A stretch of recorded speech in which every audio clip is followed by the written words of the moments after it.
Claire Touzard, tu es journaliste et autrice. On se connaît un peu, et depuis longtemps, toi et moi, parce qu'on a fait nos armes dans la presse féminine. Pas dans les mêmes titres, mais dans la même grande famille un peu toxique, dont tu as tiré d'ailleurs un livre féminin. Tu as publié en 2021 Sans alcool, un livre fort, très relayé, dans lequel tu racontais ta décision d'arrêter l'alcool et ce que ça avait changé dans ta vie, avec aussi en creux une réflexion sur le rapport, notamment genré, à l'alcool dans notre société. Aujourd'hui, tu publies Folie et résistance aux éditions Divergence, un texte politique, érudit, courageux, qui commence par ces mots. Le 9 juin 2023, je suis sortie de chez la psychiatre. Je me sentais terrifiée, soulagée et déçue à la fois. Cette spécialiste qui avait travaillé à l'hôpital Sainte-Anne me confirmait l'intuition que j'avais eue. Après 4 ans de quête, j'étais atteinte d'un trouble bipolaire.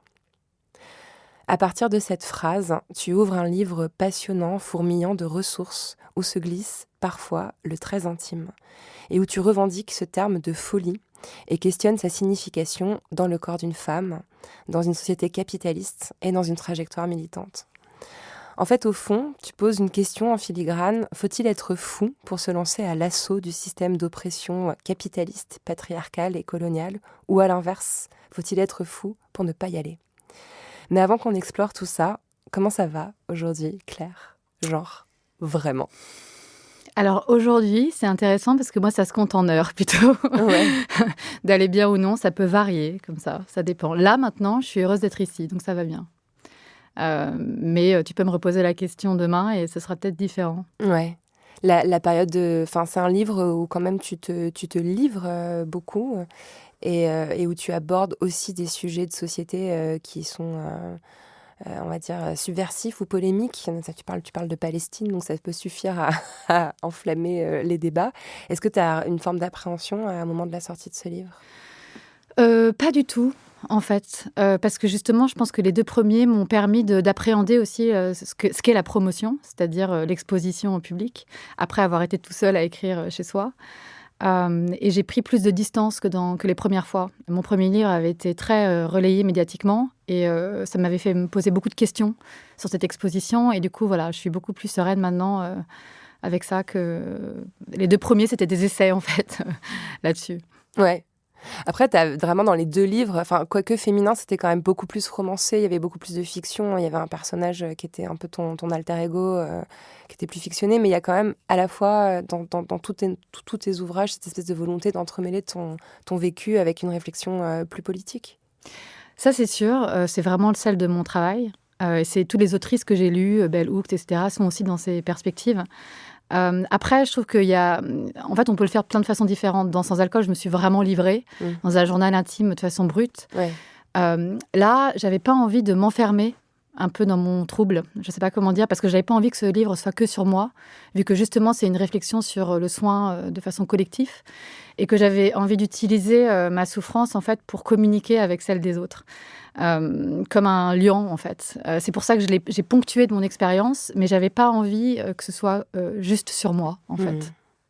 On découvre dans ce livre quelque chose qui m'a surpris, c'est que en fait la période qui a suivi la publication de Sans alcool, donc qui a été vraiment un best-seller, il y a eu beaucoup de médias, t'as fait beaucoup d'interventions, et ça a été pour toi une période, je te cite, de descente aux enfers.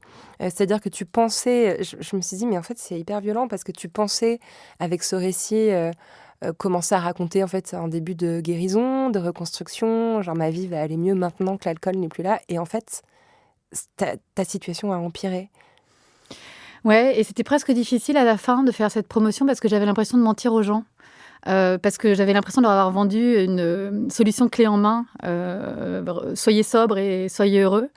Alors que c'est beaucoup plus complexe que ça. Parce qu'en fait, l'alcool, c'est toujours l'arrêt d'alcool, c'est souvent un point de départ. Hein, parce que l'alcool, évidemment, est le médicament qui cache autre chose. Et ça, je pense que dans le livre, je ne l'ai peut-être pas assez appuyé.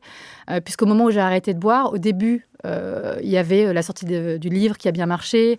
J'étais maman, donc il y avait un truc un peu les hormones. Enfin, il y avait un truc un peu d'euphorie. Et ensuite, il y a eu déjà mon postpartum qui s'est très mal passé. Et puis, ça s'est dégradé, en fait, petit à petit. Et en fait, j'ai découvert que l'arrêt d'alcool, c'était le début, en fait. C'était pas l'arrivée triomphale, en fait. C'était un point de départ.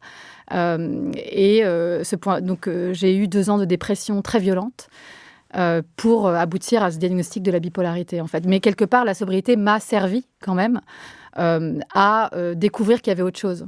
C'était nécessaire pour traiter le mal, le vrai mal qui me rongeait, en fait. Mm-hmm. Après la publication de Sans alcool, tu as une période où il y a une accumulation, un postpartum, aussi le moment où tu quittes le titre de magazine où tu travaillais dans des circonstances abominables qui te donnent envie d'écrire féminin. Est-ce que en fait, à l'époque, tu avais une espèce de pressentiment que finalement, avec cette histoire d'abstinence, t'avais fait que effleurer le problème, que t'étais pas... Est-ce que tu sentais monter quelque chose de l'ordre en fait, il y a autre chose derrière, il y a autre chose à raconter? Ce qui était très rageant, c'est que j'avais l'impression d'avoir tout fait pour aller mieux, quoi. C'est-à-dire Ouais. que j'avais arrêté de boire, j'avais arrêté de fumer. J'ai vraiment tout fait. Et en fait, le fait que ce trouble se révèle à ce moment-là a été très douloureux pour moi parce que je me suis dit, mais merde, quoi, j'ai tout fait. Mais justement, ça m'a permis de le voir encore une fois et je pense que c'était utile. Après, je pense que, et c'est ce que j'essaye de dire aussi un peu dans le livre, c'est que la sortie de Féminin s'est très mal passée. Ouais. Puisque le livre a été censuré, que l'homme que je dénonce dedans a fait des intimidations par voie interposée, etc., que ça a été vraiment très difficile, et que aussi il y a le trouble et il y a le trauma. Et les deux, en fait, interagissent. Et je pense que la censure du livre m'a vraiment traumatisée, le postpartum aussi, et qu'en fait, il y a eu une sorte d'escalade et de point de non-retour, quoi. Je pense que toutes les personnes qui souffrent connaissent un peu ça, c'est-à-dire qu'à un moment donné, il y a l'agression de trop. Le truc de trop, en fait, qui te fait péter un plomb, quoi. Parce qu'en fait, toute ta vie, tu vis de la violence. Et puis, il y a la violence qui, un jour, arrive comme une goutte d'eau. Et en fait, t'en peux plus. Et c'est vraiment ce que j'ai eu l'impression de traverser, en fait, avec Féminin. C'est-à-dire que il y a eu un ensemble de choses, surtout à un moment où je pensais que j'étais arrivée à une forme de sérénité. Et cette violence de trop je crois, monté en épingle mon trouble. Et c'est là où je l'ai découvert. En fait, je l'ai découvert parce que j'ai pris du Prozac pour calmer cette période difficile. J'étais voir un premier psychiatre et en fait, le Prozac a créé une crise maniaque. Parce qu'il faut savoir, les bipolaires détestent le Prozac, en fait, apparemment. Et donc, j'ai vraiment pété un plomb pendant 1 mois. J'ai rebu 2 verres d'alcool, d'ailleurs. Je suis partie de chez moi. Mon conjoint de l'époque m'a retrouvée dans un café complètement désorientée, etc. Et c'est à partir de là où, quand j'ai été voir les psychiatres et que j'ai raconté cette histoire, vu en plus mon terreau familial sur la bipolarité, etc., qu'on a commencé à réfléchir à cela. En fait, je comptais garder ça pour plus tard, mais je pense que c'est aussi important de profiter qu'on est ici pour un peu redéfinir ce que c'est que la bipolarité, en tout cas la façon dont elle est décrite par les psychiatres, par la psychologie moderne, en utilisant le DSM-5, ce livre très contestable, très contesté, mais qui permet au moins de lister des symptômes. Donc en fait, ce que tu décris là, c'est ce qu'on appellerait donc une phase maniaque ou hypomaniaque en fonction du type de bipolarité, type 1 ou type 2 que tu rencontres, et qui sont des moments un peu... d'exaltation ou de délire qui sont succédés de phases de dépression, en fait. C'est pour ça qu'on dit bipolaire, c'est qu'il y a les deux. Oui, après, ça peut être aussi distillé dans le temps. C'est pas forcément comme ça, quoi. Mais c'est vrai qu'en général, pour moi, c'est des phases surtout d'accélération de la pensée et d'obsession, en fait, d'accélération, vraiment. Je sais pas comment dire. J'ai dit à mon psy l'autre jour, c'est comme être dans une roue métallique. J'ai un goût métallique presque, en fait. Il y a quelque chose de l'ordre, oui, presque du délire, en fait. Avant, effectivement, souvent de retomber. Aujourd'hui, je suis sous traitement, donc je retombe moins. Bon, après, je critique Non, il y a aussi... beaucoup de choses à dire sur le traitement. Je critique aussi beaucoup la prise médicamenteuse. Ouais. Mais ce qui est sûr, c'est que ça m'a quand même aidée à sortir de la dépression.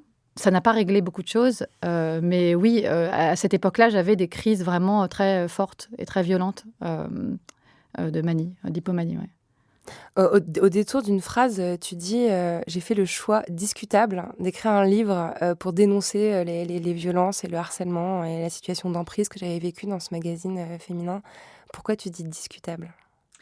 Justement, c'est une partie que j'ai enlevée du livre parce que je questionnais un peu plus la fonction de l'écriture. C'est-à-dire qu'aujourd'hui, on écrit beaucoup sur son intime, surtout les personnes concernées, les minorités, etc. Elles exposent souvent ce qu'elles vivent. Et on n'a pas assez questionné ça, je trouve, parce qu'on a l'impression que ça va être une forme de cure. Souvent, on attend des choses de cela, que enfin la justice nous soit rendue. Parce que souvent, quand on passe par l'écriture aussi, c'est que la justice ne nous a pas été rendue d'une autre façon. Et je pense que c'est parfois un peu un leurre. C'est-à-dire que pour moi, pour Féminin, j'ai vu les limites de la littérature comme cure parce que j'ai écrit ce livre un peu dans un état de souffrance où je me suis un peu enfermée dans cette histoire. Et quand je l'ai sorti, j'avais envie qu'il sorte, en fait. C'était important pour moi que cette vérité soit entendue. Et le fait que ça ne soit pas le cas, ça m'a détruite, en fait. Et c'est pour ça que je pense qu'on est à une époque où ce format de l'intime est très exploité, mais qu'on ne protège pas les auteurs et les autrices, qu'on ne les accompagne pas correctement, qu'on les laisse très seuls, ce qui a été mon cas lors des promotions, et surtout que ces sujets sont très durs à porter, en fait. Souvent, après, on vous identifie, mais on m'identifie toujours à l'alcool. Enfin, je veux dire, c'est alors que j'ai arrêté de boire, et voilà, pour moi, c'est un sujet qui fait partie du passé, mais c'est quelque chose qu'on porte avec soi et qui parfois peut fragiliser les gens qui sont déjà fragiles. Et je pense que c'est vraiment un sujet qu'on doit avoir avec les maisons d'édition, surtout dans les grandes maisons d'édition que j'ai quittées, où il n'y a rien qui est fait pour vous accompagner sur ces sujets. Ça me parle énormément ce que tu dis et je pense que ça résonne aussi avec énormément de prises de parole dans le cadre de MeToo. Enfin, je connais pas une seule femme ayant témoigné publiquement de violences sexuelles qui a vu sa vie s'améliorer derrière. Et y a j'ai lu ça il y a pas longtemps. En fait, il y a cette phrase qui dit « Votre silence ne vous sauvera pas ». Je crois bien que c'est Audre Lorde. Mais en fait, votre parole non plus, quoi. C'est ça qui est terrible. Non, je le dis, je la cite dans le livre Audre Lorde, mais c'est vrai que oui, ça ne nous protégera pas collectivement, mais individuellement, ce qu'on porte, c'est très dur, quoi. Surtout pour les personnes trans, racisées, qui sont en plus, qui ont une intersection d'oppression. Et moi, à mon échelle, déjà, ça a été très violent. Et je pense que c'est Neige Sino, elle en parle aussi bien, des limites de la littérature. Parce que encore une fois, moi surtout depuis enfant, j'ai vraiment l'impression de ça. C'est important pour moi l'écriture parce que c'est comme une thérapie. En fait, on dit souvent ça, c'est thérapeutique l'écriture. Est-ce que ça l'est? L'écriture de Féminin, moi, ça m'a foutu en l'air. J'étais enfermée avec les fantômes de mon passé. Ça a ravivé toutes les agressions sexuelles que j'ai vécues. Tout, c'était horrible. Ça a empoisonné l'air de mon domicile. Ça a foutu en l'air mon couple. Et en fait, on ne dit pas souvent ça sous l'écriture, que c'est un choix douloureux. Et c'est d'ailleurs pour ça que dans celui-là, j'ai moins parlé de moi. Parce qu'il y avait une forme de protection. Il y avait un besoin de protection, en passant moi aussi par l'essai, pour pas me réenfermer encore une fois avec mon trouble et pour pas exhiber à nouveau quelque chose que j'avais envie aussi parfois de... Déjà, j'avais pas envie de m'enfermer dans ce diagnostic, mais ça, on en parlera peut-être. Et donc, passer par l'essai, c'était une façon de le questionner. Et puis, il y avait aussi un désir de protection, Il y a autre chose, c'est que si j'ai bien compris, il y avait un projet de livre. Tu devais écrire un livre sur le soin. Et de fait, Folie et Résistance, c'est un livre sur le soin. Enfin, c'est la thématique la plus forte de l'ouvrage. Et ce livre a été donc apparemment, si j'ai bien compris, saboté par cet homme dont tu parles dans Féminin. Et finalement, Folie et Résistance, c'est un peu l'arbre qui pousse sur les cendres de ce livre que tu n'as pas pu écrire. Ouais, après Féminin, donc qui a déjà été quand même assez compliqué, puisqu'il a été censuré. Ensuite, une autre grosse maison d'édition m'a approchée pour écrire quelque chose sur le soin, justement, et dont la somatisation, en fait, c'est l'impact des violences psychologiques, notamment sur le corps, et à quel point, en fait, la santé et la santé mentale étaient deux champs très liés. Et un an après l'écriture du manuscrit, en fait, la personne qui s'occupait du livre a eu rendez-vous encore avec cet homme qui faisait pression. Elle a accepté un entretien avec lui. Elle a piétiné ma parole de victime en me disant que de toute façon, j'étais une menteuse, etc. Enfin bref, c'était une violence inouïe. Et je suis partie, encore une fois. Bon, ils ont tellement fait une erreur qu'ils m'ont laissé partir avec l'avance. Mais c'est vrai que ça a été un peu... je me suis dit, mais c'est... Tu t'es repris dans la gueule. C'était encore un énième coup porté à ton image, à ta... Ouais, ça a été très compliqué, quoi. Ouais, j'ai perdu confiance en mon métier aussi. Je crois qu'on fait des métiers qui sont de grande violence parce que les gens sont d'une grande violence, dans les médias aussi. La parole commence un peu j'ai l'impression, se libérer sur le sujet. Je vois de plus en plus des femmes qui en parlent. Je pense qu'il y a beaucoup d'autrices qui ont des choses à dire, parce que dès que j'en parle en off avec des autrices, elles vivent la même chose que moi. Il y en a plein qui m'ont contactée parce qu'elles ont eu ces problèmes là avec leur maison d'édition. Et dans les rédactions. Ouais, puis en Ouais. plus, l'édition se droitise aussi, hein, faut se le dire. Donc, Exactement. ces maisons dont je parle sont passées chez Bolloré, etc. Donc, il y a aussi les livres qu'ils sortent aujourd'hui sont des Caroline Fourest, donc on voit aussi. Je pense que, en fait, quelque part, ce livre, il est arrivé de façon un peu évidente. C'est-à-dire que Divergence m'a contactée à ce moment-là, et je me suis dit, ben ouais, en fait, je veux dire, c'est une maison d'édition libre, indépendante, bretonne. C'était là, en fait.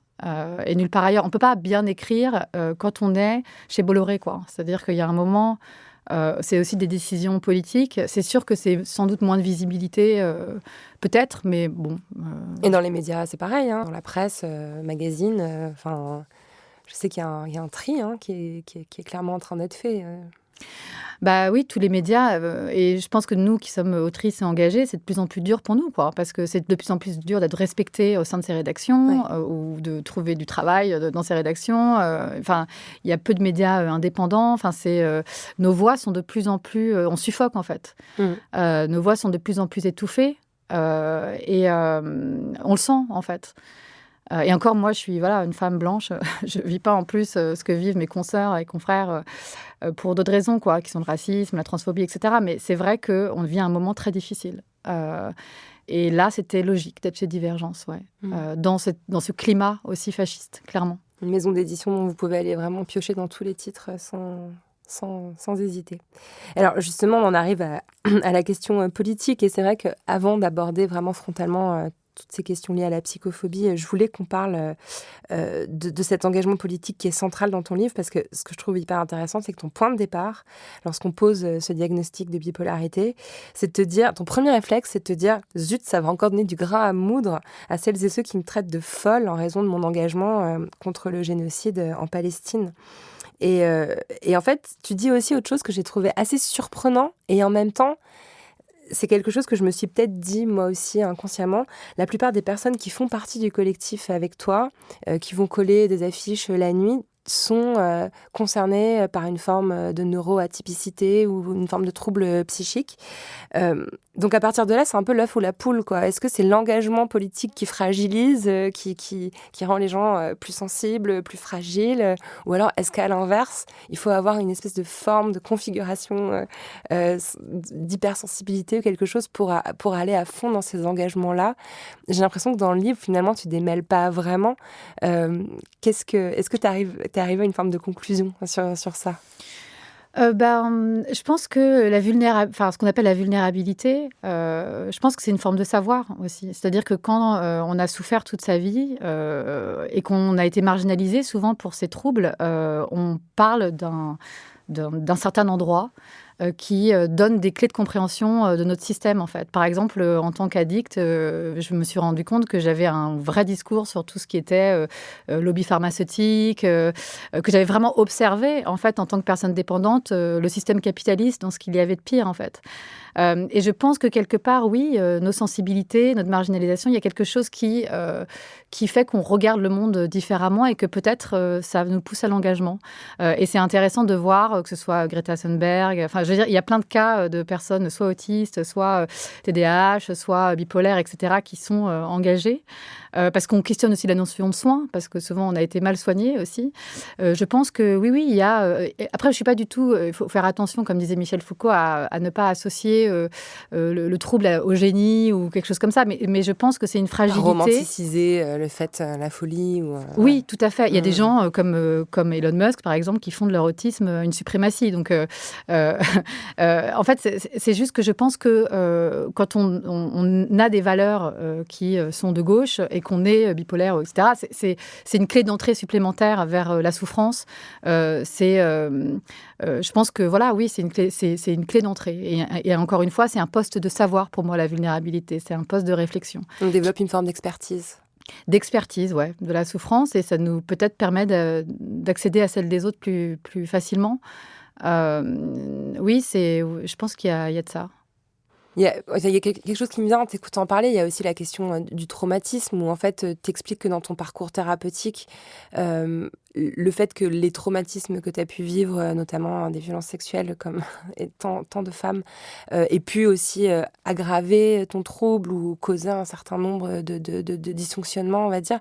Est-ce que le fait aussi d'avoir subi une succession de traumatismes ne va pas rendre tout simplement plus sensible à l'injustice et nous permettre aussi de mieux voir la violence où elle se situe? Ah, je pense que c'est certain. Moi, en fait, ce que disait la psy, parce que j'ai une psy spécialisée dans la bipolarité que je trouve très bien. Mais elle m'a dit ce truc intéressant. Elle m'a dit, oui, il y a la bipolarité et puis il y a le trauma. Et les deux s'enchevêtrent, en fait. Et les deux sont comme deux. Le trauma vient accélérer la bipolarité et inversement. Mais originellement, il y a le trauma. Et d'ailleurs, souvent, c'est le trauma qui déclenche la bipolarité. Enfin, en fait, la bipolarité, c'est un flou quand même, psychiatrique. C'est-à-dire que, Ouais. bon, déjà, moi, encore une fois, je questionne ce diagnostic. Mais surtout, quand comme les psys disent, en fait, on ne sait pas vraiment ce que c'est et d'où ça vient, en vrai. C'est-à-dire qu'il y a peut-être une incidence neurologique, héréditaire, nanana, enfin, il y a les risques psychosociaux, tout se mélange, mais quand je lis les témoignages de gens bipolaires, ce qui est intéressant, c'est que pour beaucoup, ça vient souvent d'un grand traumatisme, parfois lié au travail d'ailleurs, et c'est ça qui va déclencher ça. Moi, c'est vrai que j'ai... très jeune, apparemment, ma bipolarité se serait déclenchée vers mes 13-14 ans. Enfin, assez jeune en tout cas. Mais c'est une année où j'ai été agressée sexuellement et j'ai vécu un harcèlement scolaire. Et donc, je pense que l'un l'autre, évidemment, ce sont... Et on retombe sur les 13 ans. Hein. C'est fou, mais c'est un fil rouge de folie douce, en fait. C'est la théorie de Carol Gilligan, qu'en fait, les troubles psychiques chez les filles naissent à 13 ans, au moment où on dit « il faut que tu sois une femme ». Et donc, on se retrouve complètement soumise aux injonctions à la féminité et évidemment à la culture du viol. Et que c'est généralement à cet âge-là qu'apparaissent les scarifications, les troubles du comportement alimentaire. Et à chaque fois que j'interviewe une femme ici, il y a toujours cet âge qui est mentionné. C'est fou parce que je voulais écrire un livre qui s'appelait 13 ans.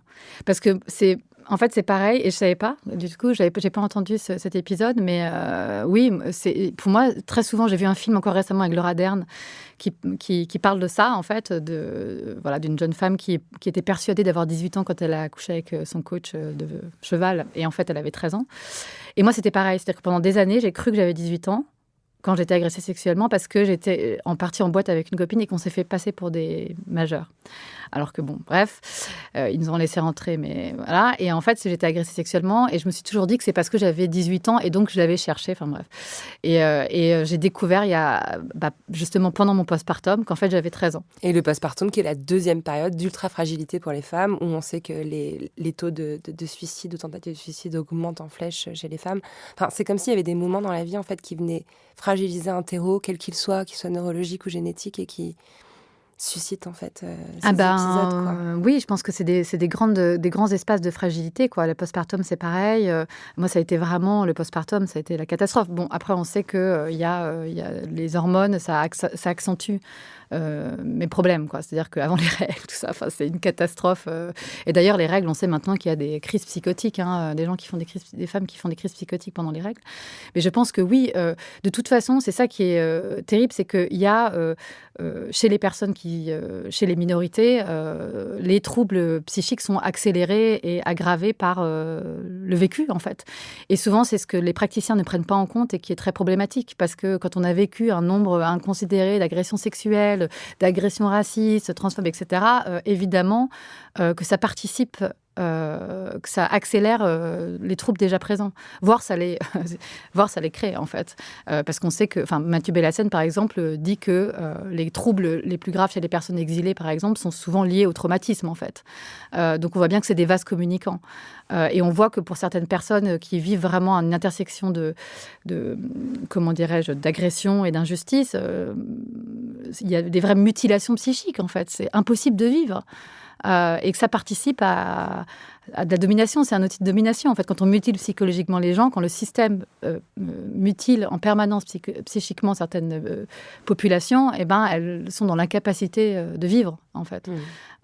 Et je pense que si ce livre, il parle aussi de beaucoup de ces populations, comme la population palestinienne, etc., c'est que je me suis dit, si moi, je suis dans cet état-là et que j'ai du mal à travailler, mais comment c'est pour les personnes qui se livrent à 6 heures du mat alors qu'elles ont vécu l'exil, c'est invivable, en fait. Et voilà, et je pense qu'aujourd'hui, on est dans un système qui nous offre une impossibilité de vivre correctement. Mathieu Ballassen, que tu viens de citer, c'est un psychiatre qu'on a reçu dans Folie Douce. Je renvoie les gens à l'épisode qui est vraiment super.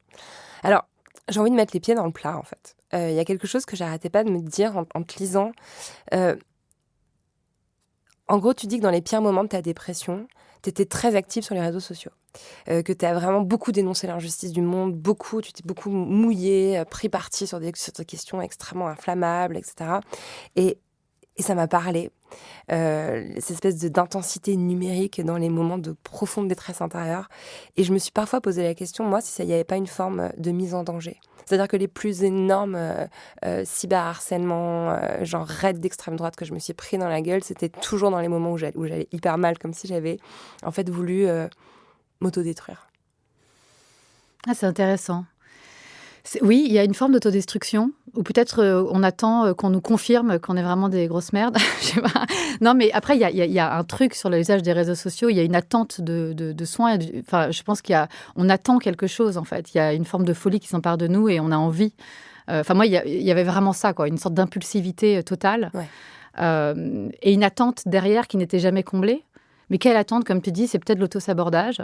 C'est peut-être, je sais pas, il y a cette série I May Destroy You, je sais pas si tu vois, Oui. qui en parle beaucoup, où en fait, elle est victime de viol et elle devient une sorte de phénomène sur les réseaux sociaux parce qu'elle en parle et on voit qu'il y a un truc... après, les spécialistes diront qu'il y a ce circuit de la récompense, qu'on attend aussi un peu comme une addiction, en fait. Hein, mais je sais pas ce qu'on y cherche. C'est certain qu'il y a quelque chose d'un peu mortifère, ouais, sur l'exposition de soi. Ça rejoint un peu ce que tu disais sur le livre tout à l'heure, d'ailleurs. Ouais, moi cette relation, enfin, je sais pas si toi, mais avec les réseaux sociaux, elle est inextricable. Enfin, c'est un truc que j'arrive pas à... Parce que clairement, il y a du narcissisme, clairement, il y a une attente de quelque chose, et en même temps un dégoût. Enfin, en plus, moi, j'ai beaucoup de mal à doser. Donc, soit j'y vais à fond, dans un mode obsessionnel, mais en ces cas-là, j'arrive pas à m'arrêter. Soit je coupe complètement. Enfin, en fait, je vois bien que c'est complètement dingo, cette relation. En fait, il y a un truc, ça va pas, quoi. Et j'ai toujours pas résolu le problème. J'arrive toujours pas à... Et souvent, oui, c'est une mise en danger aussi. Il y a un truc un peu, effectivement, de cet ordre-là, ouais. Est-ce qu'il y a quelque chose qui pourrait ressembler à ce que tu cherchais avec l'alcool, par exemple? Ah, c'est sûr. C'est sûr. D'ailleurs, ça a pris la place de l'alcool, je pense. Quand j'ai arrêté de boire, j'ai réalisé que j'étais énormément sur mon téléphone. Donc, voilà, ça a été... Je pense qu'il y a vraiment ce désir de soin qui ne nous est pas donné ailleurs et on cherche quelque part. On cherche un espace, en fait, où on pourrait s'occuper de nous, on pourrait nous entendre, mais on le trouve jamais, en fait. C'est ça qui est très violent. Et je crois que dans les réseaux sociaux, il y a un peu de ça. Et on arrive, et tout le monde attend quelque chose, donc tout le monde jette ces trucs comme ça, mais sans plus s'écouter. Finalement, ça devient des espèces de partis pris très individualistes qui s'écrasent les uns les autres. Enfin, c'est dur, hein, de trouver, d'arriver à juguler tout ça. Oui, et puis c'est dur de savoir quoi faire en tant que personne qui porte des idées progressistes. Par exemple, je sais que sur la question de la Palestine, moi vraiment j'ai pris le parti de ne pas m'exprimer sur les réseaux sociaux. Alors j'en parle beaucoup dans le podcast, dans ma newsletter, parce que ce sont des espaces safe où j'estime que mon opinion peut être exprimée en nuances, etc. Mais je dis plus un mot politique sur Instagram, par exemple. Parce que... mais je me questionne, est-ce que c'est une forme de lâcheté ? Alors, il se trouve qu'en ce moment, je me sens peut-être un peu mieux qu'à l'époque où j'étais en train de m'enflammer tous les 4 matins sur Instagram, mais est-ce que c'est parce que en fait, je m'embourgeoise ? Est-ce que je deviens nulle ? Est-ce que je devrais profiter de ma plateforme ? C'est hyper important. Regarde Greta Thunberg, est-ce qu'elle arrête de militer ? Elle est sur un bateau actuellement au large de la Palestine en train de hurler dans un mégaphone. Est-ce que c'est pas elle qui nous montre la voie ? C'est pour ça que cette question, j'hésitais à te la poser, parce qu'en fait, je sais pas si on a vraiment tort, en fait, d'y aller, même s'il y a cette violence derrière. Je crois que tout le monde se la pose. Après, dans mon livre, c'est vrai que je critique beaucoup le fait de se couper des choses, qui est un peu l'invective qu'on a eue sur le bien-être, en fait, où on nous a dit être heureux, c'est se couper des choses. On part en retraite, on va méditer, le développement personnel, qui a mené, je trouve, à un grand danger, qui est que finalement, le bien-être a été associé à se couper de l'autre et voir l'autre comme un danger. Et donc, finalement, ce qui était très, pour moi, visible sur la Palestine, c'est que les gens qui disaient globalement on veut que Gaza soit Hiroshima, c'était des profs de Pilates. Parce que, en fait, la logique du soin occidental ou capitaliste, c'est qu'en fait, on est tellement dans un self-care personnel que l'autre devient un danger et que presque on a envie de le neutraliser, quoi.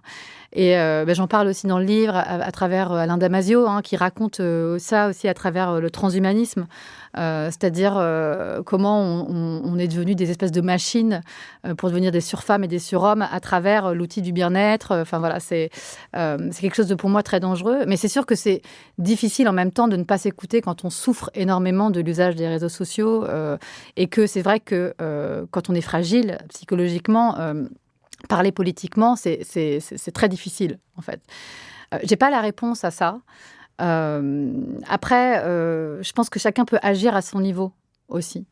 Moi, j'ai une copine, elle est bipolaire, elle est musicienne, elle me dit la même chose que toi. Elle me dit, j'arrive pas à aller sur les réseaux sociaux, c'est trop violent pour moi. Elle me dit, mais mon prochain album, tous les fonds seront reversés à la Palestine. Et je pense que chacun peut agir où il peut et où il veut. Si tu en parles dans ton podcast, si tu donnes des fonds, c'est une participation aussi. Moi, la Palestine, ça a été au-delà de moi, je pense.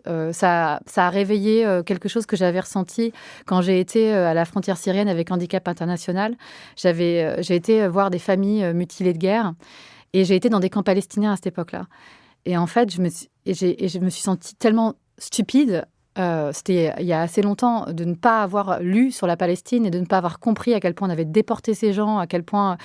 et je pense que ça a été un rappel de ça, ce qui s'est passé. Et c'est pour ça que je me suis exprimée. Parce que j'ai lu sur le sujet et que j'ai senti le besoin de participer à ce savoir. Parce que je voyais bien que les médias ne faisaient pas le taf, quoi. Maintenant, ça va un peu mieux, mais au début, c'était que de la propagande. Et il y avait un truc... moi, ça m'a touchée, quoi, parce que j'ai été sur place et tout. Je me suis dit, on ne peut pas laisser dire ça. On ne peut pas parler encore une fois, effacer les Palestiniens, quoi. Et je ne sais pas, ça m'a un peu dépassée, ouais.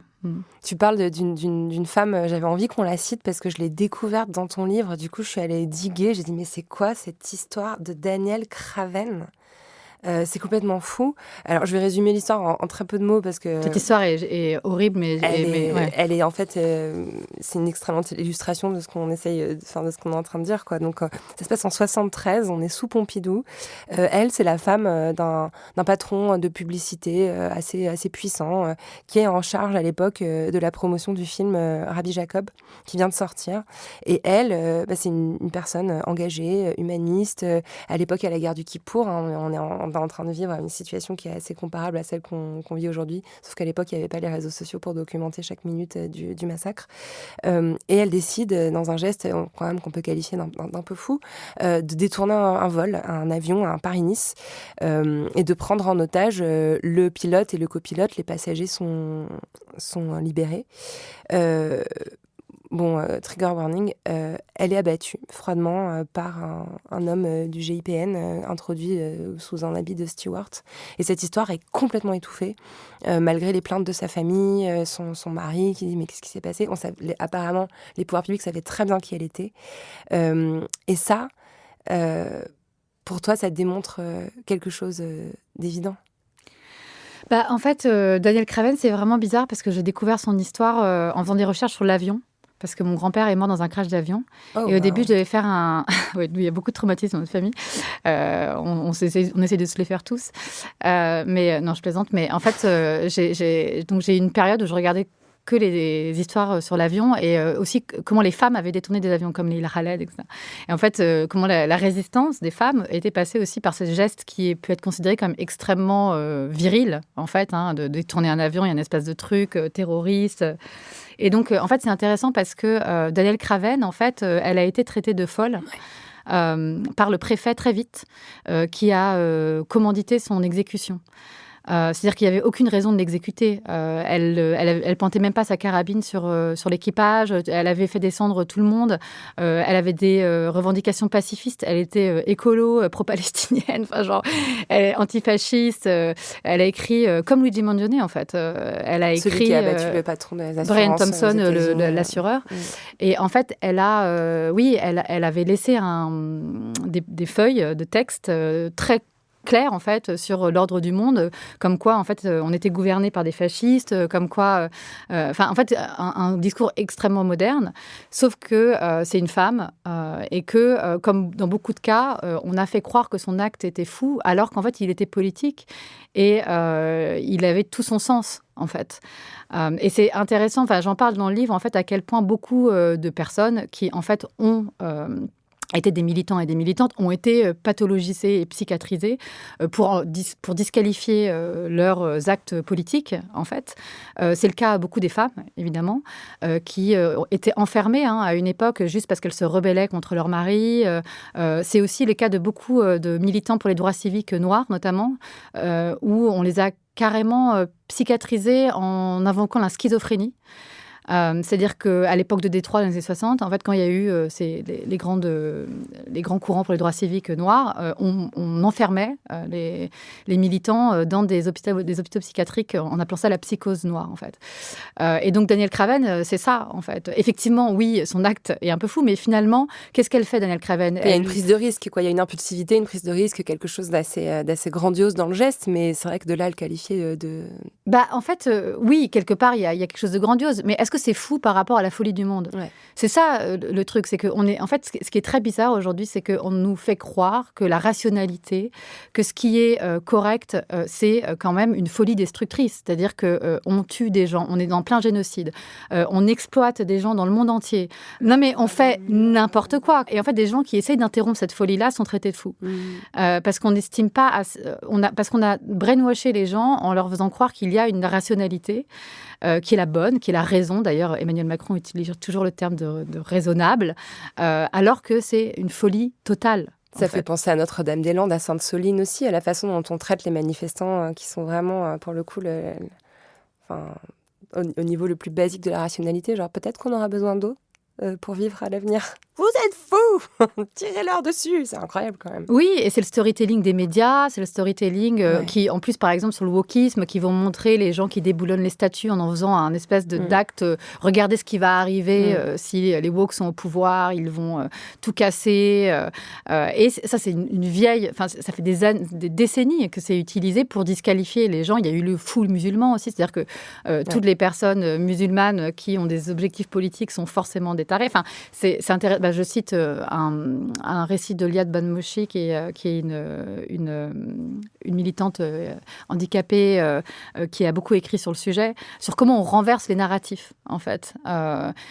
Et oui, l'acte de Danielle Craven est spectaculaire, mais par rapport à la folie destructrice du monde, il est plutôt sain, en fait.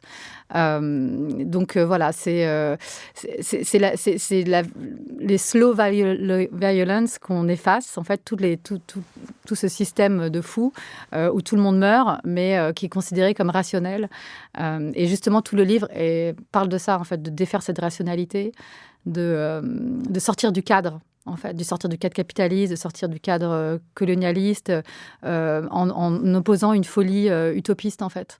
Et en disant que peut-être nous, qui sommes considérés comme fous, au contraire, avons des messages à faire passer beaucoup plus intéressants. C'est important pour moi qu'on commence cette interview par cet aspect politique, parce que c'est vraiment ce qui domine dans ton livre. C'est un essai, c'est pas un témoignage. Néanmoins, il y a des passages au jeu qui m'ont assez touchée. Et donc, sans transition, Claire, est-ce que tu étais une enfant qui allait bien ? Pas du tout. Non, j'ai vraiment une enfance et une jeunesse pourries. Non, pas du tout. Non, j'ai vraiment vécu beaucoup de violence et ça s'est traduit par de l'anorexie, donc, non, c'est dur parce que c'est dur de ne pas avoir une jeunesse chouette, en fait. J'ai raté mes études parce que j'avais trop de traumas, en fait. Enfin, vraiment, ça a eu énormément d'incidences. Après, je suis devenue addict à la drogue, addict à l'alcool. J'étais en clinique. Enfin, c'était Maintenant, j'ai fait la paix avec ça, mais c'est vrai que parfois, je me dis, voilà, c'est un peu triste. Après, maintenant, j'essaye de faire attention pour mon fils, à ce qu'il ait une enfance. On ne peut pas les protéger de tout, du tout, mais je crois qu'on peut leur donner de l'amour, on peut leur... voilà. Et déjà, quand l'amour est là, quand on les protège des violences, quand on... Mais oui, non, c'était pas terrible, non. T'avais quelle personnalité, petite fille? J'étais très agitée, en fait. J'étais très agitée, très casse-cou. Et après, j'étais marrante, je crois. Enfin, disons que j'étais très curieuse. Oui, j'avais une personnalité assez, enfin, qui a marqué visiblement parce qu'on en parle parfois dans ma famille, pas toujours bien, mais oui, j'étais très casse-cou. Mais après, j'aimais beaucoup écrire déjà.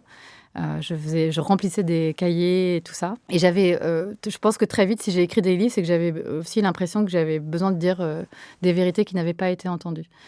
Et voilà, c'est...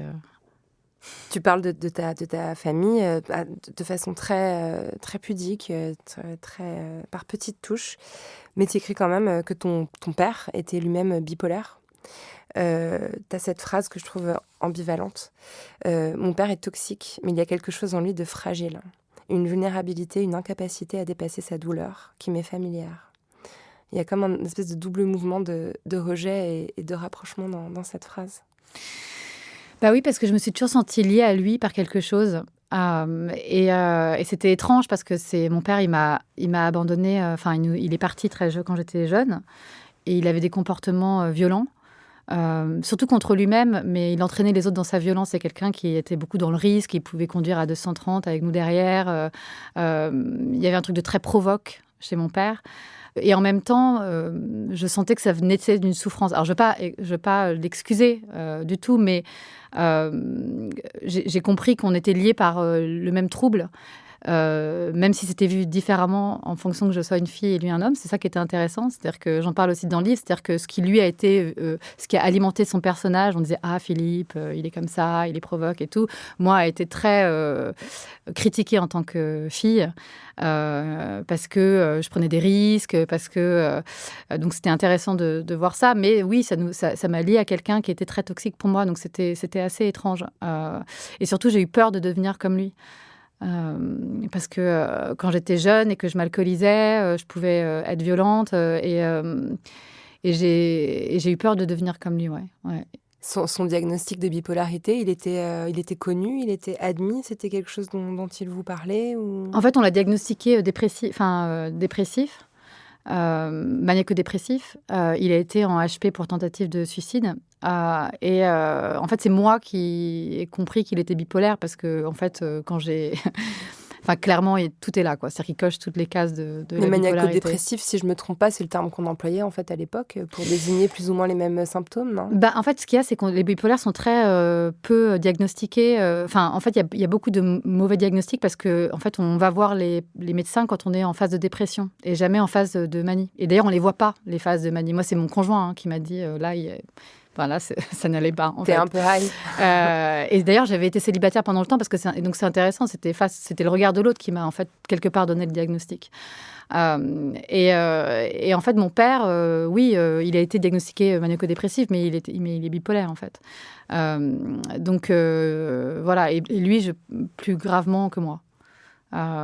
Et on se parle plus, donc c'est un peu compliqué. C'est pour ça que j'en ai peu parlé. J'en parle dans mes livres, mais c'est un peu dur parce que je me dis c'est un peu dur pour lui parce qu'il n'a pas droit de réponse non plus. Tu lui parles plus du tout ? Non, il est trop toxique. Il est trop toxique. Ça fait des années que c'est plus possible. J'ai essayé plein de fois, mais ça retombe toujours dans la violence. C'est un sacré gros trauma, ça, quand même, aussi, comme bagage de départ. Ouais, mais en fait, mes parents eux-mêmes ont vécu des gros traumas. J'ai l'impression que dans ma famille, et c'est pour ça que je crois que j'ai écrit, c'est dans ma famille, tout le monde est traumatisé. Tout le monde a eu des vies dures, quoi.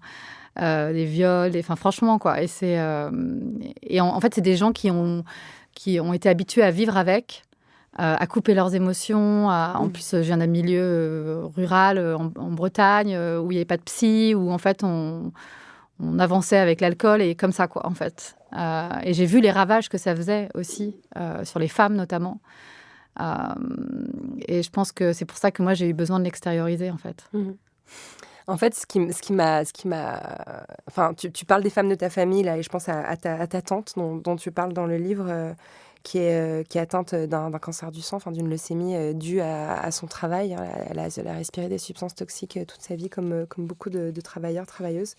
Et tu te sers des moments où tu l'accompagnes à l'hôpital, où tu es vraiment dans les coulisses, quoi, de ce que ça fait d'avoir besoin de soins dans cette société, pour critiquer le système de soins et voir tous ces manquements. Et en fait, je me suis dit, c'est marrant parce que le mot soin, dans ton livre, il prend toutes ces dimensions différentes d'une page à l'autre. C'est-à-dire que par moments, tu parles vraiment du soin dont on a besoin dans un hôpital quand on a un cancer.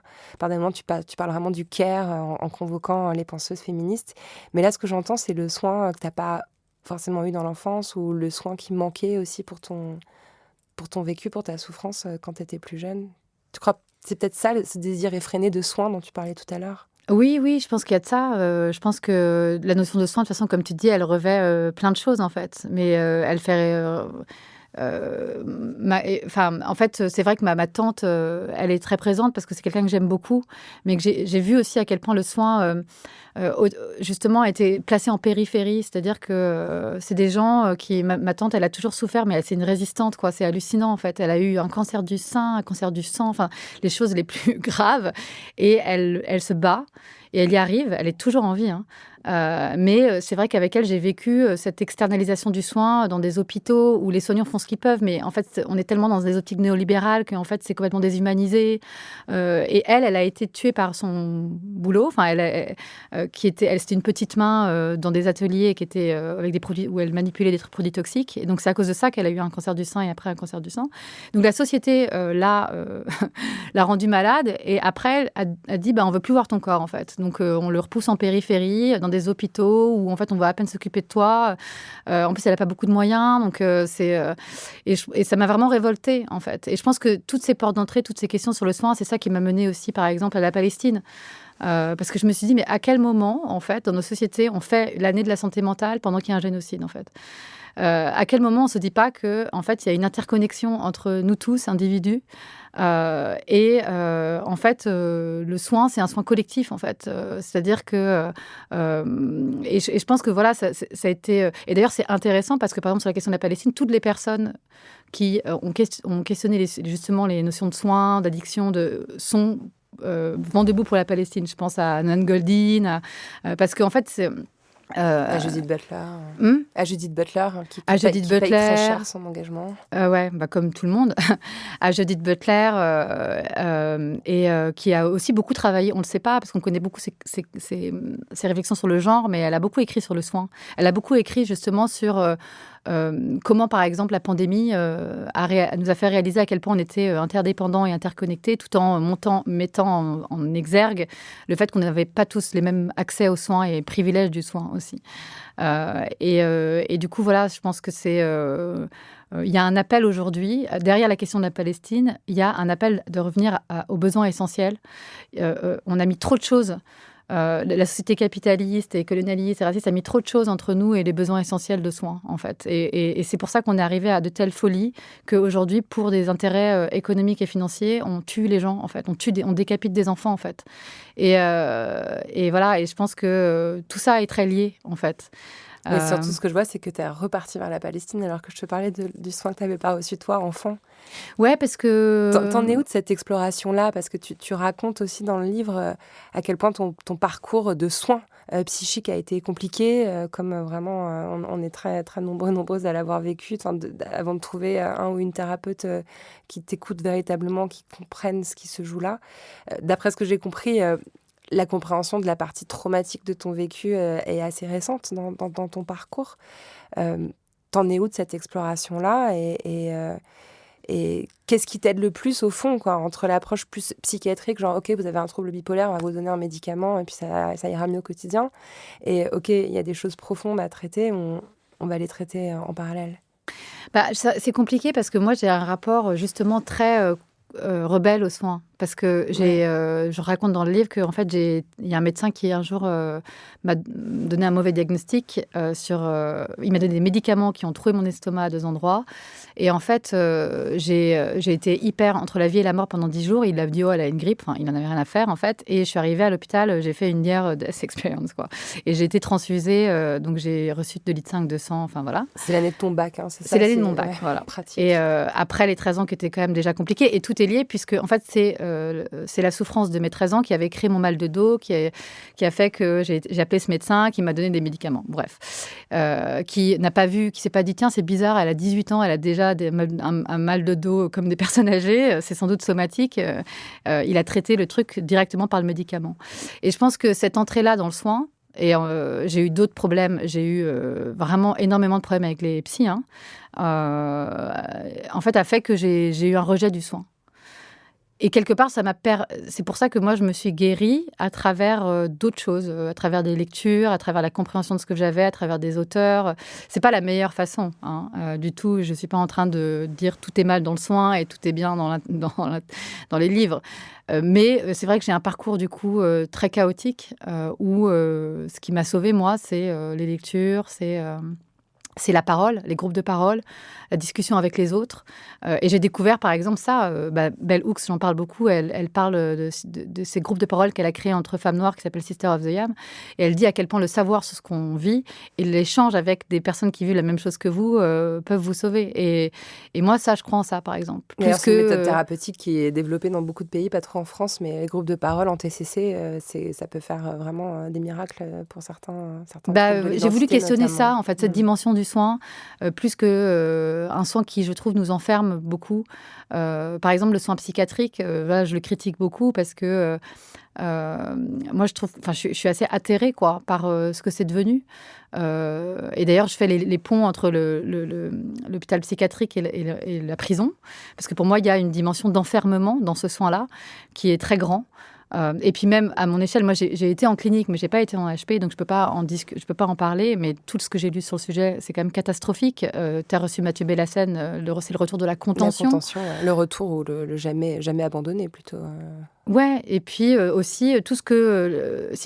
moi, j'ai essayé de réhabiliter un peu les militants anti-psychiatrie parce que, sans les romantiser, parce qu'il y a plein de choses qui étaient sans doute pas bonnes, mais c'était intéressant quand même ce mouvement qui faisait sortir la psychiatrie justement des hôpitaux, parce qu'aujourd'hui, il y a encore ce retour à l'enfermement et on se dit, c'est presque géniste en fait. Qu'est-ce qui se passe en fait? Ils veulent placer tout le monde, tous les gens qui dérangent, qui n'ont pas des corps conformes, des psychés conformes, ils veulent les enfermer. En fait, il y a un peu de ça, je trouve, ou nous rendre dociles. Et en fait, du coup, le soin vient juste servir la société néolibérale. C'est-à-dire, en fait, on nous file des petits cachetons pour qu'on soit bien sympa et qu'on retourne au travail, en fait. Donc, encore une fois, moi, je dis, en fait, il faut détruire le cadre, là. Faut pas arriver après et nous donner des cachets alors qu'on nous offre en amont un système impossible, en fait. Mais après, il y a aussi... pour souvent porter ce discours dans des conversations, on me rétorque aussi souvent, mais il y a des gens qui souffrent, en fait. Il y a des gens qui sont dans un état de détresse tel, dans une mise en danger d'eux-mêmes telle que, heureusement qu'il y a ces cachets, heureusement qu'il y a cette approche chimique. Je tranche pas, hein, mais je porte la voix de personnes qui vont dire oui, mais quand même, heureusement qu'on a ces médicaments. Et d'ailleurs, la kétapine, qui est donc la molécule qui est généralement prescrite aux personnes... C'est la mienne. Voilà, elle est actuellement en rupture de stock. Enfin, tu dis ironiquement dans les premières pages du livre, au moment où j'écris ces lignes, le médicament que je dois prendre est donc, pas en rupture, mais en pénurie, très fortement régulée par l'Agence nationale des médicaments. Quelle approche, toi, t'as avec cette molécule-là, avec ce médicament qu'on t'a prescrit ? En fait, j'entends ce que tu dis, mais en fait aussi, ce qui est intéressant, c'est qu'on a pris la psychiatrie comme une forme d'autorité naturelle, un peu. Est-ce que ça fait pas des pires ravages? Parce que tous les témoignages qu'il y a, c'est que quand même, il y a cette je sais plus comment on appelle ça, mais l'institutionnalisation, c'est-à-dire que ça, c'est la militante, par exemple, Judy Chamberlain, qui en parle, c'est-à-dire qu'à force d'être dans des hôpitaux psychiatriques ou avec des psys, vous avez vraiment l'impression d'être fou ou devenir fou, vous perdez confiance en vous, et c'est des endroits qui sont quand même particulièrement maltraitants, il y a beaucoup de problèmes de violences sexuelles, et moi, je pose la question de ça, en fait. Est-ce que c'est la bonne solution? Ou est-ce que c'est pas la solution qu'on nous a donnée? Est-ce qu'il n'y a pas d'autres façons de guérir. Par exemple, on sait que dans certains pays, certaines cultures, la bipolarité est beaucoup mieux traitée, ou elle existe beaucoup moins. Alors, donc il faut cautionner quand même tout ça. Il faut laisser la question ouverte. Aujourd'hui, c'est la solution. Moi, clairement, mon traitement, il m'a enlevé il m'a fait sortir de la dépression. Donc, je peux pas dire que tout est mal là-dedans. Mais il faut quand même laisser vraiment la question ouverte. Moi, par exemple, ce truc de médicaments, clairement, ça m'a fait sortir de la dépression. Mais c'est vrai qu'il y a ce rapport au psy qui est très bizarre au psychiatre. C'est-à-dire que je suis obligée d'aller les voir tous les 2 mois pour avoir mon traitement. Comme si je pointais, hein, j'ai l'impression d'avoir un dealos, quoi. C'est-à-dire que globalement, on se dit presque rien, et le mec finit par Refaire l'ordonnance. faire mon ordonnance. Des fois, j'arrive pas à le joindre et à avoir de rendez-vous, donc je suis en panique parce que j'ai plus assez de médicaments. Tu vois, il y a un espèce de truc bizarre quand même. Et puis voilà. Et puis c'est vrai que là, elle est en rupture de stock, donc c'est la lutte pour l'avoir. C'est-à-dire que je vais de pharmacie en pharmacie. Donc je sais pas, je trouve qu'il faut questionner plein d'autres voies et plein d'autres façons de guérir et même de voir le soin comme une vision philosophique, en fait, qui revient au cœur du monde, en fait, de la société, quoi. Après, en attendant, c'est un palliatif. Mais bon, j'ai arrêté l'alcool, maintenant j'ai de la kétapine, voilà, c'est... je pense il y a plein d'autres choses, plein d'autres voies qui peuvent être questionnées. Un palliatif plutôt qu'un traitement, j'aime bien la formulation. Ouais, c'est un peu je trouve ça. que c'est assez parlant, ouais. Et puis surtout, on n'a pas le temps mais de parler de la camisole chimique. Et tu te dis, il y a beaucoup de gens qui souffrent et qui ont besoin, mais peut-être qu'ils ont l'impression qu'ils ont besoin aussi parce qu'on leur a donné que ça et ils ont des traitements tellement lourds. En tout cas, c'est quelque chose que j'entends moi souvent. C'est-à-dire qu'à chaque fois que je m'exprime sur les réseaux sociaux, quelque part, en questionnant tout ça, c'est des voix qui reviennent tout le temps, quoi. Ouais, mais je me demande si c'est pas aussi souvent... Ça se trouve, je vais dire un truc hyper problématique là, mais c'est souvent les proches, en fait. Tu vois, ça va souvent être une mère qui va dire « Oui, mais si mon fils en prenait pas, ce serait impossible de vivre comme ça. » Enfin, il y a aussi la détresse de toutes les personnes qui accompagnent les personnes atteintes de troubles qui sont complètement abandonnées et laissées à eux-mêmes et livrées à eux-mêmes et qui n'ont pas forcément aussi les clés nécessaires pour... Ah bah ça, j'en ai plein autour de moi. J'ai une amie encore, il y a 3 jours, j'ai discuté avec elle, bref... je vais pas citer, je sais pas si elle a envie que j'en parle, mais bon, elle accompagne quelqu'un qui est en forte dépression, une autre copine qui accompagne sa mère qui est atteinte de démence. Enfin, en fait, donc c'est des vrais sujets et j'entends la détresse et tout ça, mais c'est vrai que je pense juste qu'il faut re-questionner tout ça. Tout questionner. Après, c'est sûr que oui, il y a certaines molécules qui peuvent aider. Mais jusqu'à quel point... Par exemple, aujourd'hui, il y a un projet qui s'appelle The Icarus Project et il accompagne les gens à sortir des psychotropes. Voilà, un peu dans le sillage de l'antipsychiatrie. Et ils sont, eux, pour justement créer des espaces avec une paire aidance, mais pas une paire aidance telle qu'on l'a récupérée un peu de façon néolibérale, c'est-à-dire une vraie destruction du rapport sachant-patient, parce que souvent il y a des rapports de domination aussi, donc, et des gens qui s'entraident avec leur savoir, etc. Et ça fait ses preuves aussi. Donc je pense qu'on n'a pas assez essayé d'autres choses. Je suis bien d'accord avec toi. Dans ton livre, tu fais en fait en quelque sorte une forme de coming out de ton diagnostic de bipolarité. Et j'emploie ce terme que j'aime pas forcément trop, mais parce qu'on l'entend beaucoup ces derniers temps. On l'a entendu autour du livre de Nicolas Demorand, l'animateur de France Inter qui a aussi révélé avoir été diagnostiqué bipolaire. Et là, ce soir même, à l'heure où on se parle sur M6, des célébrités vont parler dans une émission exceptionnelle sur la santé mentale, de leurs troubles psychiques. Et c'est vraiment le mot de révélation est employé. T'as quel regard sur ce mouvement-là et est-ce que tu as l'impression d'en faire partie? Je sais pas trop, parce qu'encore une fois, moi, je laisse la porte ouverte. Je sais que pour certaines personnes, le diagnostic est important.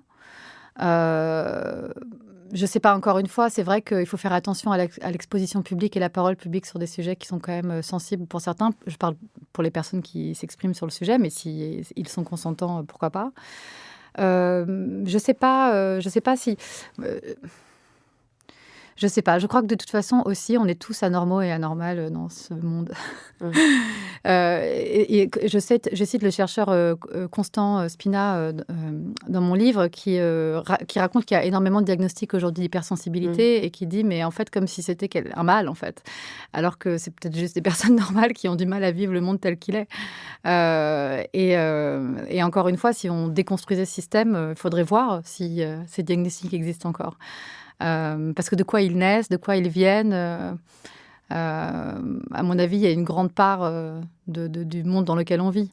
Donc finalement, tu as l'impression que tous ces coming out, c'est une espèce de renforcement, c'est-à-dire qu'on renforce les catégories à part, alors là où on devrait créer une espèce de continuité. Oui, oui, je pense et puis je pense que c'est un peu dangereux aussi de s'enfermer parfois derrière le nom du diagnostic. C'est-à-dire que moi, ça me sert, c'est chouette, et on en a parlé pendant tout de ma bipolarité, mais c'est pas que ça. Et je pense que c'est pour ça, encore une fois, que je laisse le diagnostic ouvert. Parce que justement, comme tu dis, ça participe à une catégorisation dans laquelle il est peut-être facile aussi de s'enfermer. Et je pense qu'il faut faire attention à ça. Voilà. Ça peut aider, mais c'est pas tout. Ouais, et puis quand on sait aussi à quel point la façon dont les diagnostics sont faits, je m'identifie un petit peu sur le TDAH où d'un seul coup on dit ok, vous avez un trouble de l'attention avec hyperactivité, d'un seul coup waouh, t'as l'impression que toute ta vie prend sens, tout s'aligne, tel épisode, mais oui, mais c'est pour ça. Puis en fait, plus j'avance, plus je questionne ce diagnostic lui-même. D'ailleurs, tu parles de Gabor Maté, qui est lui-même aussi très décrié par d'autres personnes, mais qui a tendance à dire qu'en fait tout est trauma et que le TDAH est une façon de décrire des personnes traumatisées qui réagissent comme ils peuvent dans le quotidien. Enfin, la science et la compréhension de ces troubles en fait est tout le temps en train de progresser et de changer. Donc effectivement, s'agripper à une étiquette, ça me semble un peu problématique, quoi. Je pense que pour certaines personnes, c'est important.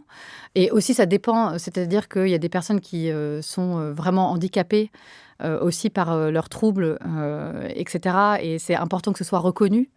Donc, faut pas non plus nier ça. Ouais, exactement. Ouais. Parce que c'est un handicap. Même pour moi, c'est un handicap. Faut pas se mentir. C'est-à-dire que ça a quand même détruit certaines parties de ma vie. Professionnellement, ça a été compliqué. Mais je pense qu'on peut aménager les choses sans, encore une fois, s'enfermer.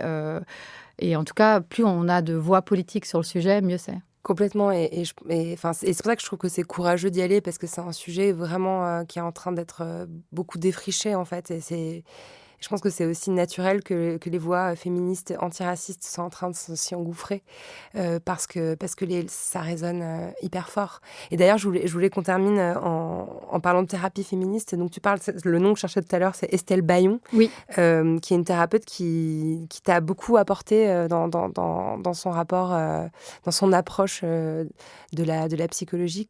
Qu'est-ce qui a été important pour toi? Qu'est-ce que tu as compris grâce à son travail de thérapie féministe, qui reste encore une pratique hyper marginale? Ce que je trouve très intéressant aujourd'hui, c'est on questionne il y a le soin de manière générale, parce que aussi on se rend compte à quel point il a servi un ordre souvent même raciste, etc. Donc beaucoup de médecins ne sont pas engagés politiquement et c'est un problème parce qu'ils ne prennent pas en considération justement les biais racistes, féministes, etc. C'est le cas de certaines praticiens. Estelle Bayon, par exemple, elle crée les King Kong thérapie, où justement la place du patient et du sachant sont revisitées. C'est-à-dire que on n'est plus justement dans un rapport de domination, on est dans une déconstruction de ce rapport. Et ça, c'est par exemple pour moi, c'est crucial en fait, parce que encore une fois, la médecine peut servir d'outil de domination et que quand c'est revisité, ça peut complètement changer aussi votre soin, en fait, votre accompagnement. Tu viens un peu de répondre à la question, mais avec le recul, quelle est la meilleure de toutes les thérapies? Moi, j'en parle dans le livre, de ces moments où, en fait, c'est justement juste des activités, faire à manger ensemble, discuter avec des proches. Je sais, comme je crois que c'est Joseph Raphaël Liora qui en parle de ces communautés à faire plus que des communautés politiques, où en fait, on est juste là, les uns pour les autres, dans des activités simples, mais on écoute les gens qui souffrent plus que nous aussi, et on est dans des échanges. Voilà, moi, c'est ça qui m'a sauvée. Donc, s'écouter. s'écouter Et faire. faire et militer pour un soin meilleur. Et avoir conscience aussi de son privilège dans le soin. Mais oui, je trouve que c'est ça qui m'a personnellement sauvée. Je ne sais pas Merci. toi ce que c'est, mais... Moi, je sais pas. Je sais pas, mais je crois que faire, oui, agir en fait, marcher, cuisiner, bouger quoi. Ça, c'est quelque chose qui me... Et tu vois, juste à la fin du livre, tu disais, moi, j'ai pas envie de parler sur les réseaux sociaux et tout ça. Enfin, je trouve que ce qui est intéressant, par exemple, je parle des Black Panthers dans le livre, eux, ils ont créé carrément des centres de soins. Et c'est par là que diffusaient aussi leurs idéaux politiques. Et je trouve que, en fait, revenir aussi à comment arranger la vie des gens, Bien sûr. pour moi, c'est aujourd'hui le militantisme le plus important. Mais Pragmatiquement, en complètement, fait. ouais. C'est-à-dire, comment, même dans mon quartier, faire en sorte qu'il y ait moins de personnes sans abri, qu'on puisse... et je trouve que moi, j'ai envie de... L'ancrage local, quoi, pratique, quoi. Ouais. Ouais. Et moi, j'ai envie de revenir à ça, parce que je pense que quand on améliore aussi la vie des gens et qu'on les aide pragmatiquement, en fait, déjà, ça les émancipe, que c'est des échanges. Et voilà, j'ai envie de revenir à ça, plus que du militantisme flamboyant. Puis en plus, c'est vraiment une mise... Enfin, bref. Mais ça me fait penser à un endroit où j'étais hier et dont tu parles dans le livre, qui s'appelle la Maison Perchée. Ah oui, j'adore. Ouais. Et à la Maison Perchée, hier, j'étais avec le groupe de pères aidants, parce qu'en fait, chaque année, il y a une formation de pères aidants. Donc, en fait, je sais que ce mot, quand on l'entend, on l'imagine pas. Donc, c'est PAIR, aidants. Et qui sont formés, alors qu'ils sont des personnes, des jeunes adultes qui sont, elles et eux-mêmes, atteints de troubles psychiques et qui sont formés à accueillir, à guider, à écouter, enfin, pas à guider, justement, juste à écouter d'autres personnes concernées. Et en fait, il y avait une espèce d'énergie hyper apaisante, une énergie de soin très très forte dans cette pièce où simplement c'était un cercle constitué de personnes partageant des troubles un peu similaires, avec des récits de vie complètement différents. Juste être ensemble et parler, ça me paraissait déjà en soi hyper thérapeutique. Et d'ailleurs, je pense qu'ils le vivaient comme tel. Donc oui, ça rejoint complètement ce que tu dis, quoi. La vraie vie, en fait. Ouais, la vraie vie, le vrai soin au quotidien. Je ne me rappelle plus quel anthropologue disait ça. Pour les gens, certaines personnes vivre, c'est déjà une résistance. Ouais. Et je pense souvent à eux. Et donc, pour qui la violence est vraiment quotidienne. Et donc, elle dit, c'est Venada, je ne me rappelle plus comment elle s'appelle. Elle dit, en fait, il faut revenir aux petits gestes du quotidien parce que la violence, elle est tellement là que c'est ça aussi qui sauve. Ça et évidemment la justice et l'amour. Mais c'est vrai que oui, il y a de ça aussi. C'est valoriser cette notion de soin dans tout, en fait. Et je crois que tu l'avais dit dans une intervention récente pour Musae où tu parlais d'interdépendance et de prendre soin. Voilà, Ouais. je pense qu'on en est là, vu l'état du monde. Complètement. Merci infiniment, Claire. Merci Lorraine. Beaucoup.